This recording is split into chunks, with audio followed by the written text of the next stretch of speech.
Auspicious greetings. Welcome to a new episode of our weekly for Guang English Dharma services. My name is Zhi Tong, and today I would like to share the story of another great Buddhist master. Previously, I have shared about the life of Master Xuanzang, who was renowned as one of the 4 greatest Buddhist translators of China. Today, I would like to share another great Buddhist translator of China, and his name is Kumarajiva. In this series, let us follow along Master Kumarajiva's journey, starting from the Western regions where he was born, his renunciation at a young age, his path in learning the Buddha Dharma, his tumultuous journey to China, and his fame as a great Buddhist translator and master. Let us begin our story. The name Kumarajiva may be a hint that this Buddhist master was not actually Chinese in origin. Master Kumarajiva was originally from the country of Kucha, which is located in present-day Xinjiang, mainland China.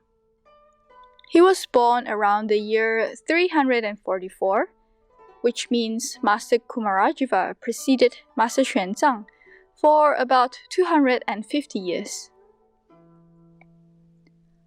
The union of his parents was a peculiar event. Master Kumarajiva's father was Kumarayana, and he was originally from India, probably around the Kashmir area. Though he was from a rich family and descended from a long line of ministers, Kumarayana had no desire for his wealth nor position, and instead, he renounced as a Buddhist monastic. After his renunciation, Kumarayana left India and traveled eastwards with the goal of propagating the Buddha Dharma to the Western regions and maybe even into China. However, before Kumarayana reached China, he was stopped at the country of Kucha. The king of Kucha was extremely impressed with Kumarayana's wisdom and asked him to stay as the national master. One day, the king's sister, Princess Jivaka, met Kumarayana.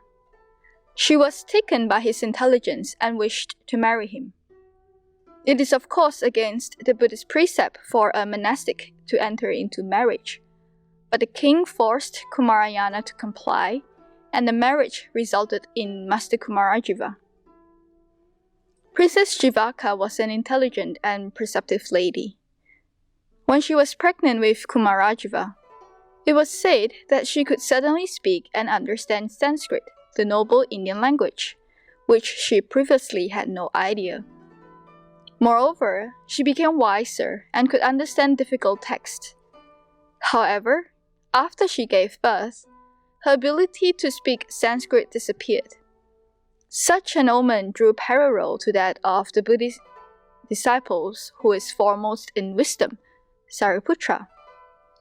When Sariputra's mother was pregnant with him, she also became more intelligent and could engage in philosophical and academic debates. People began to think that this new baby, Kumarajiva, was destined for a great future.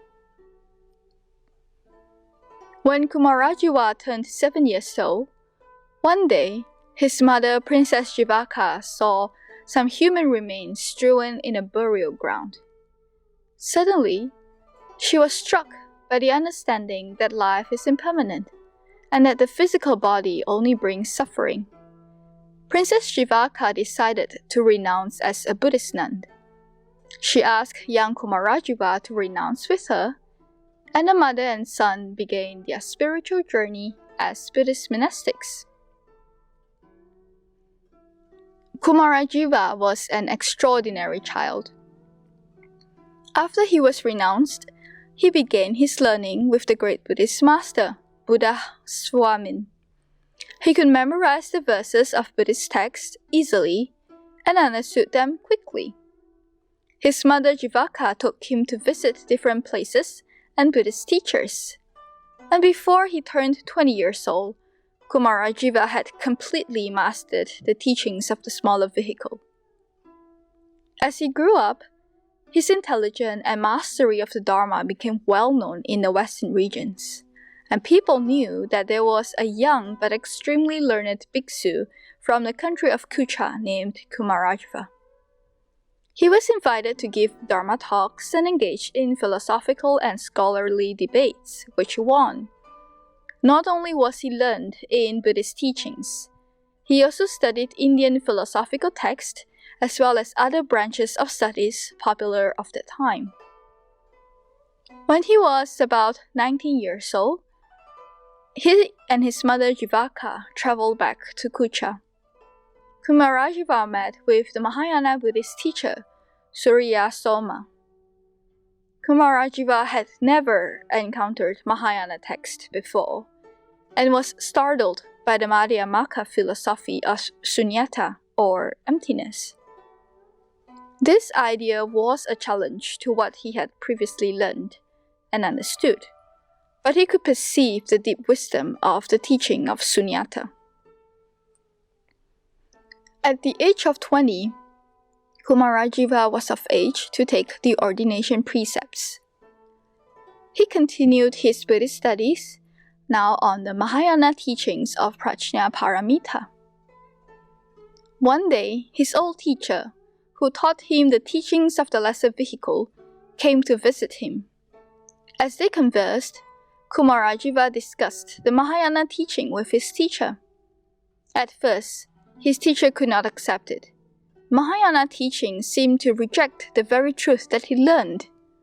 But slowly, the teacher could understand the true meaning of Mahayana teachings and perceived that Kumarajiva's understanding of the Buddha Dharma was far more complete and perfect.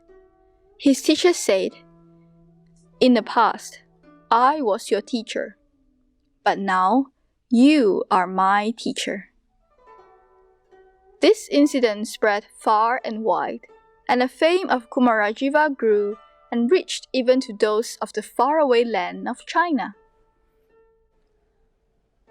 One day, Kumarajiva's mother said to him, "You are now learned and accomplished, and my responsibility as your mother has come to an end. I plan to travel to India to seek the Dharma. What is your future plan?" Kumarajiva was silent.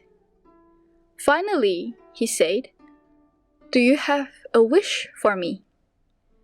Jivaka replied, "With your wisdom and ability, you should propagate the profound teachings of the Buddha in China. Its dissemination in the Eastern countries will depend on you." Kumarajiva was startled. China, a country quite far away, with people of different cultures and languages. He remained silent. Jivaka continued, "Does it matter that there will be no personal advantage to you if you propagate the Dharma in the lands of the East?" Kumarajiva stirred, and his mind was finally made up. He replied, "The teachings of the great masters are there to serve others and to forget oneself in the process. If one is able to spread the great conversion and awaken the blind masses, then, even if one's body were burning in a red-hot oven, one may suffer but feel no regret." Jivaka was very pleased. "Hold firm to this promise. You will become a great teacher of the Dharma." The mother and son bade farewell. Jivaka was going westward to India, while Kumarajiva remained in Kucha, waiting for the conditions that would take him to the eastern lands. As Kumarajiva saw his mother off on top of the city gates, he knew they would never meet again. Kumarajiva continued to learn and to teach. As flowers bloomed and fell, the season changed, and soon enough, he was 40 years old. One day, a royal messenger ran into the royal palace. He was pale and shaken as he knelt before the king. An army of 70,000 is coming. It is an army from China. Why did the Chinese army come? Will Kumarajiva survive the battle? Will he reach China? Stay tuned to next week's episode to find out. Thank you for joining us in this episode.